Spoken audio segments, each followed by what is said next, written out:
Hello, this is Will Faerber from Art to Ride, and today we're looking at a first submission by Jen of her horse Sid. Sid is 19 years old and has had a few soundness issues, and she's just bringing him back from that. I like the way he's walking out here with no side reins in the walk to start with. That's a good thing to do as long as we're sure that the horse isn't going to take off and throw its head in the air, but this horse doesn't seem to be doing any of that. Once again, the reason for that is we want the side reins, when they're adjusted correctly, to be just so that if the horse throws its head straight in the air, it's going to contact the side reins, but we're not so tight that we're ever forcing the horse's head down. So that's a good place to start off in the walk without the side reins, as long as he stays calm. So now she's going to put the side reins on. Very good. This horse looks in pretty good shape for the age that he is and having never been over his back. Even at 19, once again, we always have to remember that no matter how old the horse is, if it's never been trained correctly, it's going to take you the exact same amount of time as starting a young one, generally speaking. Sometimes even a little more if they've been very damaged in the process. But he actually looks pretty good, and you've already got him starting to stretch into the contact. So this seems to be getting off to a good start. She says in her letter to me that he can be quite a hot horse. Of course, those are the kind that often do injure themselves. So we can see, when we see him in silhouette there, we can see his back is dropped a little bit behind the saddle there. We can see that he's got what we call a hunter's bump there, which is basically from the horse dropping its back. But in time, that will start to fill in, and you can actually change the horse. As I said, once again, remember, it takes the same amount of time with a 19-year-old or a 2-year-old. Once we get them stretching over their backs, it takes about a year to confirm the top line and 2 years to develop a horse to the point that it's developed enough top line to begin to think about collection. But getting started off here, this is quite good. He doesn't seem to be getting too excited. While the trot is a little bit short here, I would rather that you take your time developing it, especially with a young horse like this, or when I say young horse, I mean undeveloped horse, that is, and give him time to get swinging over his back before we get him sending too actively forward. But this is really quite good. He's starting to stretch already into the contact with only a couple of times around here. It's already starting to look better, and the rhythm is improving. But you can see how starting off here, see how short the strides are behind. Sometimes it gets very short, and once again, the circle that the hindquarters makes when it gets really short, you'll notice is a very upwards ellipse. That doesn't look like a circle, but an oval that goes up and down, so to speak. Still here a little short in the stride. But what we see is the longer he stretches into it, the better it is.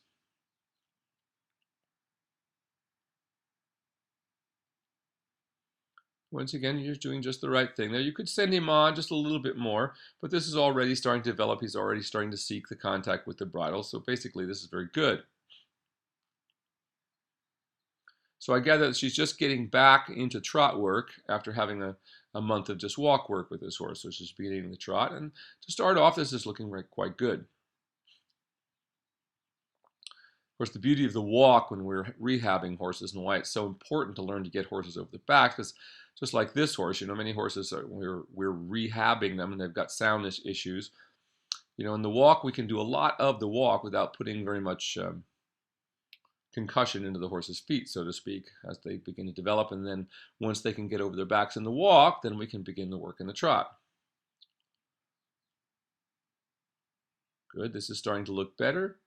You notice that each time he drops his head down, he steps deeper under the body.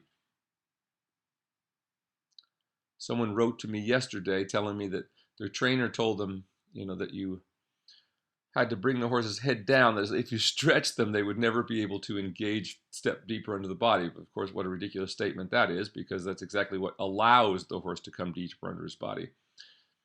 If you're pulling the horse's head and neck back into its body and shortening and hollowing, I guarantee you it's never going to really come under the body.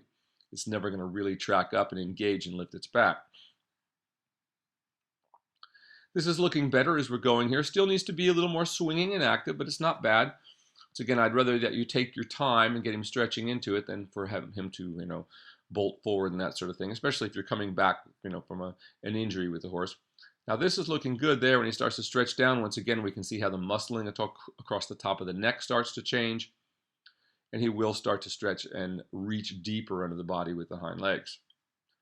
So this is starting to look pretty good, getting in the zone pretty quickly here for you. Once again, I would ask the horse to just be a little more active at this point. But once again, we want to be careful. There, now that's starting to look good. I just get the sense that I'd like to see you send him on now just a little bit more actively than you're doing here. But he does get into a good place as we go on here. That's starting to look much better. Once again, every time he stretches the neck down, watch what it does to the hindquarters. So the hindquarters instantly start moving better and swinging deeper under the body. Like that. And we get a rounder sense of what the movement in the hock. That's what we're always looking for. That's really quite nice right there. Of course, he doesn't keep it for long. Now you can see how, when he comes around that corner there, how he pulls the shoulder to the outside, pulls his head and neck to the outside, and kind of goes on two circles. So every time you see that, what I mean by going on two circles is the forehand is on one circle and the hindquarters is on the other, because he's pulling the shoulders to the outside of the circle. You can see that very clearly as he comes around here. So when the horse does that, you want to just keep a nice feel of the rein and just send the horse out away from your whip a little bit, so you send the hindquarters away from you. So what we're always trying to do on the lunge line is get the horse to yield its hindquarters away from us so that we get both ends of the horse on the same circle. Just that alone is enough to get the horse to begin to tracking underneath itself a little better. So just same thing here. It's a little bit inconsistent, but he's certainly getting to a good place at times. Just every time he lifts that head and looks to the outside, as you can see there, once again, how he's bending to the outside as you come around that corner there. There he goes, but now as he stretches, that begins to look better. I just want to see you send him on at this point just a little bit more. We just need to see a little more activity in this so he starts to swing more actively forward. But once again, it looks like he's developing a pretty quiet mouth. His mouth is closed and developing a nice foam around the edges of his mouth. That's what we're looking for. And once again, a good idea to come back to the walk as you're doing here. Do that as many times as you like in the course of a workout. Once again, a lot of horses that we start can only be correct in the walk. And if that's the case, we want to keep coming back to the walk. Remember that as we move up in the movements and the difficulties with the horse, we never want to push the horse through a difficulty if that's seemingly impossible. So gauging what the horse is capable of doing on any given day is what a good trainer does. As they develop, they get better.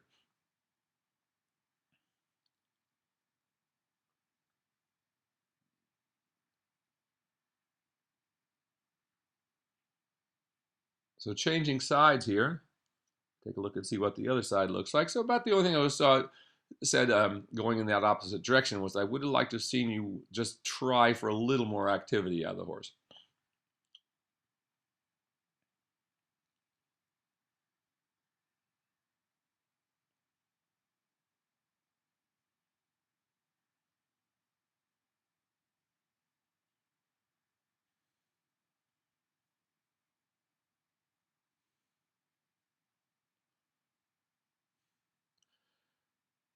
Now, of course, one of the problems that you're going to have here is that you don't have a lunge whip in your hand. So that's the other thing that we need to add to what you're doing here. Now, if you find that he's the kind of horse that, he sees the whip and gets excited, with that kind of horse, we have to get them used to the idea of using a whip, because if we don't, if they let us or convince us, so to speak, that, to drop the whip, that, in other words, if you hold the whip, they're going to go crazy.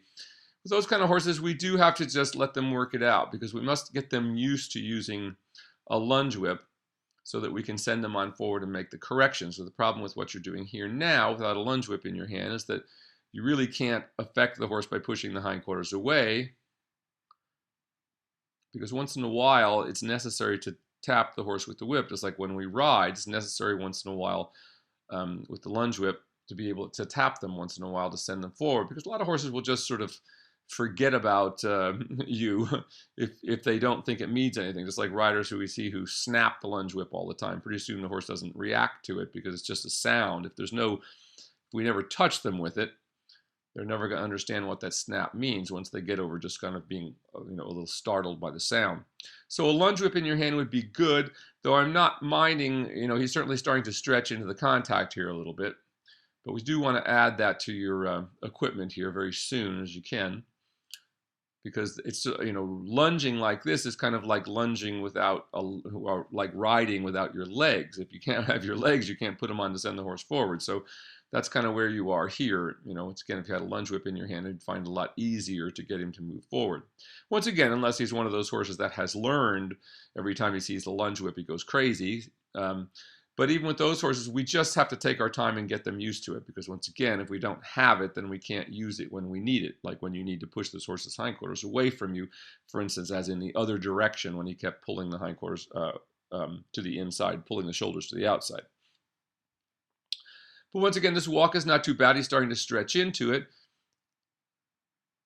Once again, you want to keep the slack out of the rein all the time. You can see how much slack you have in the rein there. So we always want to keep it, just like when we ride, we want to keep an unbroken line to the horse's mouth, but without any tension on it when the horse is correct.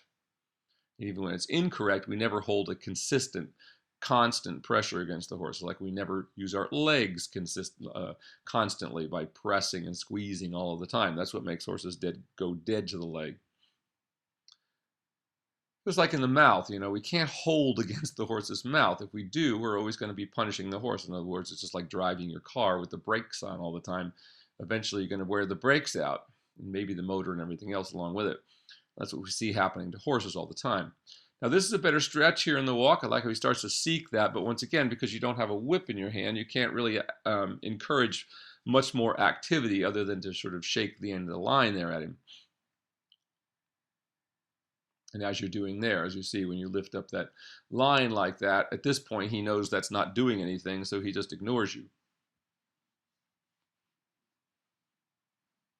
Nice stretch there as he starts to get deeper into it. And once again, when the horse comes around in silhouette, you can see the dip in the back behind the saddle there in his loins, where his loins have kind of collapsed.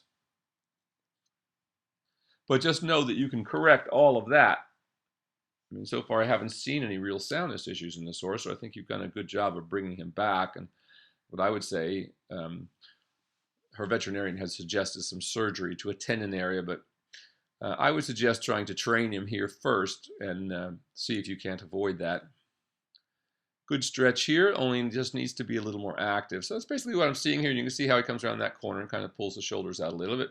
But this is starting to look pretty good. I mean, even without the lunge whip, I still would like to see you ask him to swing a little more actively forward. But this is good here. Now, obviously, he stretches a little better in this direction than the other direction, but just still needs to be a little more active. And that's the problem here. You don't really have anything to send him actively forward to. He responds a little bit to that when you lift your line up there in your left hand.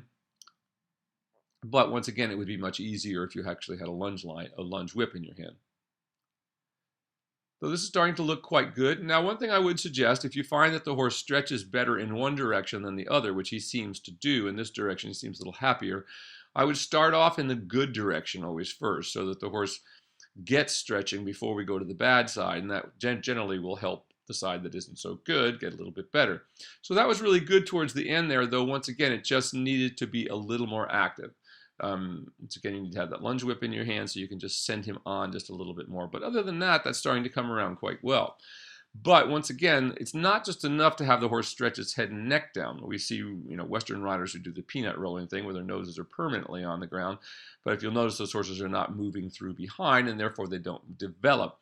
And that's the other thing that is a bit confusing. Once again, I had someone write to me saying, oh, their trainer tells them, if you don't pull the neck in, that they're not going to develop. Well, nothing could be further from the truth. I mean, they will develop if you pull the neck in, but they'll develop the underside rather than the top line.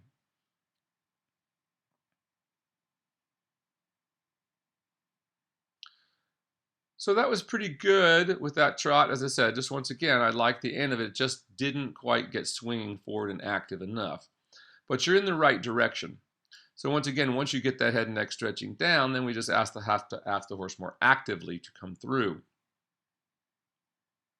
As we said, it's not enough just to put the neck down. The neck down only facilitates the back stretching over.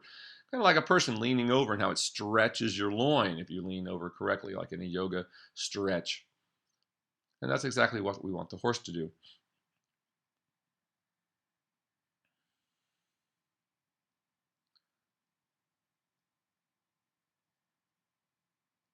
And once again, starting off in a pretty good walk in the stretch. So as I said before, if you find the other side is the one that stretches the easier, then I definitely would start on that side, and that certainly seemed to be the case here.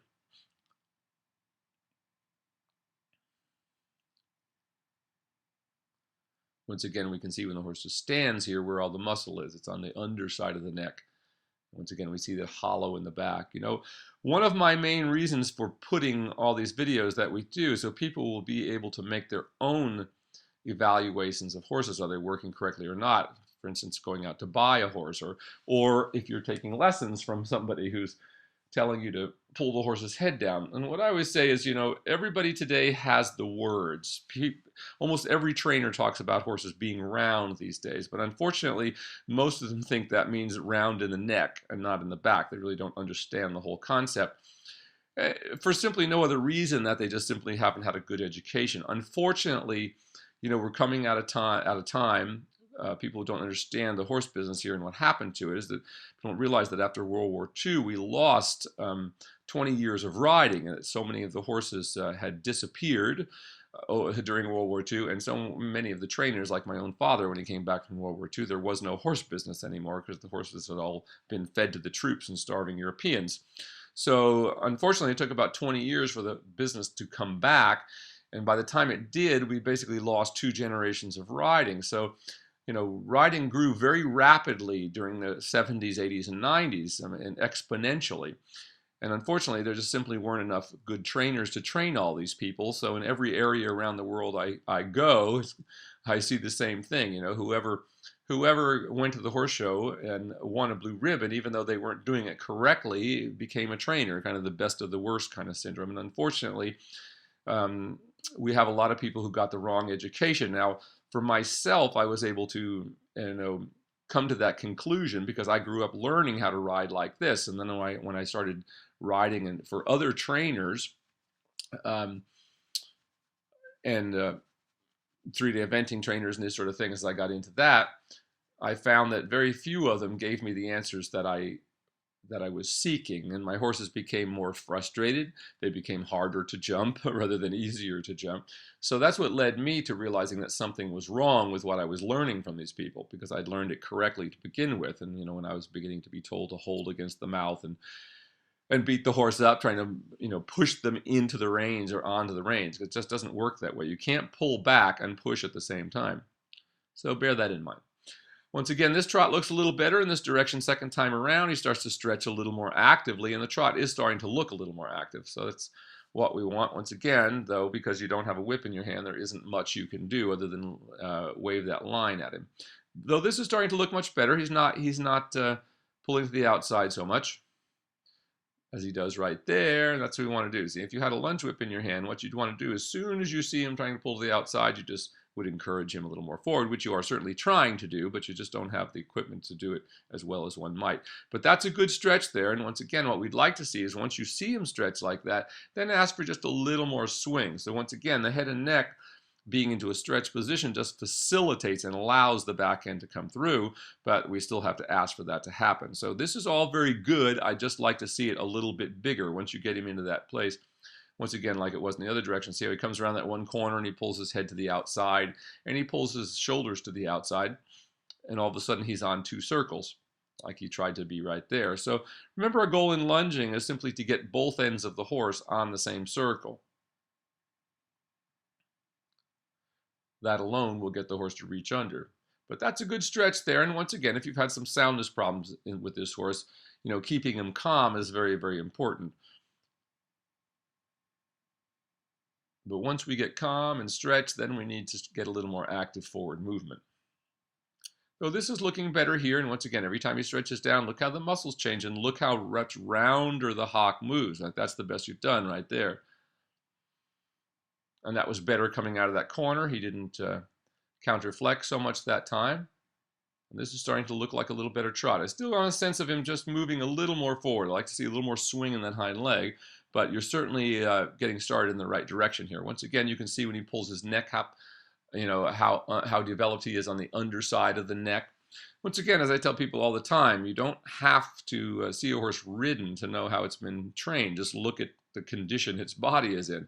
You know, if you see some trainer who's telling you, oh, you have to pull the horse's head and neck in to get them to develop, yet you look at their horses and there's a big hole behind the saddle and they're completely undeveloped over their top line, well, that ought to be proof enough that perhaps that person telling you that doesn't quite understand what they're talking about. Good, much better there. Notice as he stretches into that, how much rounder the action in the hock becomes. Once again, I always say if you put a white dot so you can clearly see it in the middle of the horse's hock, what you see is as the horse develops and swings more over its back, that dot will make a perfect circle as he starts to do there as he stretches into the contact. And once again, even every time he stretches, you see he tracks further into the body. Look how when he brings his head up, all of a sudden he's tracking like a foot behind the front legs. As he stretches down, he begins to step into the track of the front legs. So for anybody to say that stretching, the horse doesn't allow the horse to come through, obviously has never done it. Once again, you see how the horse shortens behind as you come around that corner, and he starts to counterflex a little bit. And watch as he goes down here as the action of the hocks gets a little rounder, and he starts to step more into the track of the front foot. That's what we're looking for, as he does right there. Good coming around that corner. Very nice there. Once again, look how much better the action in the hock looks there than when he hollows. Watch how he comes up. Every time he does, he shortens the stride behind. So once again, that's what we're always looking for, is to find the horse's natural stride working over its back. Not too fast, not too slow. With every horse, there's an optimal position for each day. And as the horse develops, same thing someone wrote me the other day and said, well, my trainer says the horse has to have his pole, at this higher position in order to develop. Well, nothing could be further from the truth. If you go beyond the position that like right there, and you see how the back drops out behind him every time he swings that head and neck up. So, to say that a horse needs to be in one particular place or another, like that, in other words, anything other than stretching into the trot, what we'll find is it usually just shortens the stride. Once again, a lot of people mistake shortened stride for balance, and that was the point this person was making to me, was that the trainer was saying the horse had to be balanced. Well, very often what we're talking about and what we see is people misunderstanding this and thinking that their horses are actually balanced when they're just going slow. And what we see in those cases is as soon as the horse opens up its stride, it's completely out of balance again.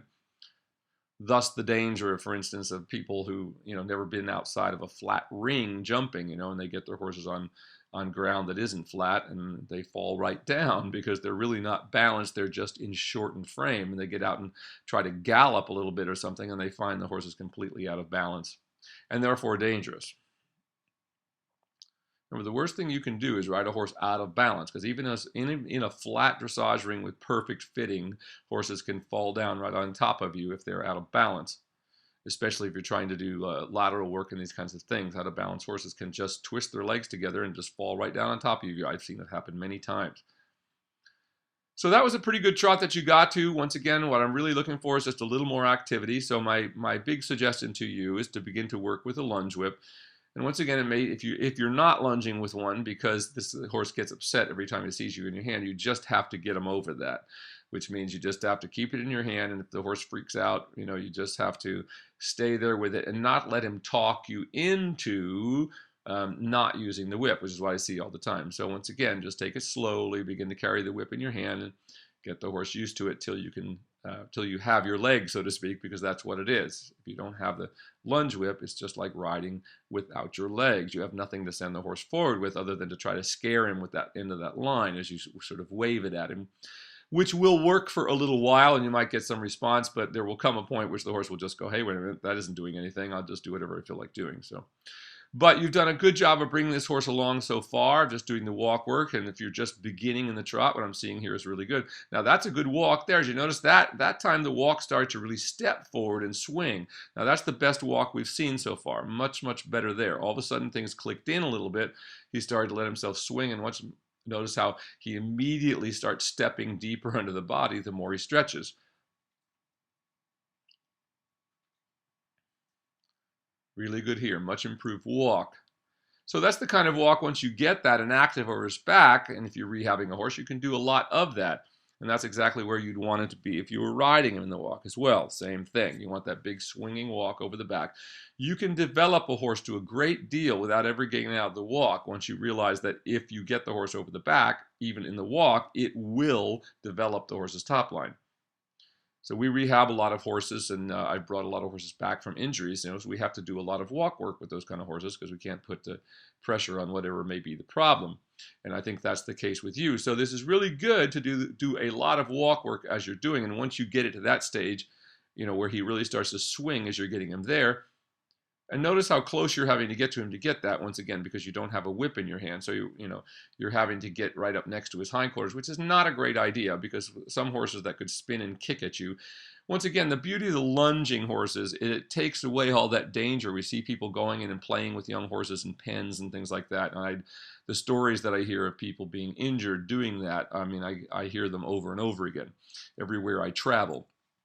So once again, the beauty of lunging correctly is it solves the problem of teaching a young horse, for instance, how to lunge and how to move ahead of your leg, how to lead. Takes care of all those problems without us being close to the horse, where the horse could kick us. So that's the problem with doing what you're doing there. If this horse were to suddenly spin to the outside and kick out, boom, he's almost close enough to get you. So that's where we never want to be. But for a first submission here, I think this is going really good. Your walk is very nicely improved here towards the end. It's a little slow there, but we've had some really good moments. So the big thing here is we need to get a lunge whip in your hand now and start, once you get the stretch, to send him on a little more actively forward in the trot. But you're certainly right to do most of your work right now in the walk. And, even the way you're doing it here, you're getting a pretty good response. But as I said, there's going to come a time where he will just stop responding to that waving of the line at him because he'll start to figure out it isn't really doing anything. So once in a while, with most horses, they need to feel the whip occasionally. And I don't mean, beat the hell out of the horse. I'm talking about just a tap of the whip. But so he realizes there's something more than just a snap to it. But you've done a great job here, and I salute you for bringing back this older horse. When we see so many older horses that just end up getting wasted because people think they can't improve them, but you certainly can. As you see with some of our horses like Contigo and Perhaps that are 19 years old and 22 years old, horses can work well into older age, just like people, if they keep their posture and keep their top lines developed, and they don't go unsound. Once again, we'd like to be doing this kind of work, rather, when the horse is 3 or 4 years old, when we first start them, but it doesn't matter. It's going to take the same amount of time, and even if the horse is 19 years old, today is the first day of the rest of your life, so to speak. So you start here and you go forward. And we see many horses that go on to have long careers at this age. So great work. Once again, just a lunge whip in your hand is all I need to see differently. Sending them on a little more actively, but you've certainly done a good job of getting them started. This is Will Faerber from Art to Ride. Keep up the great work, and I look forward to seeing your next submission.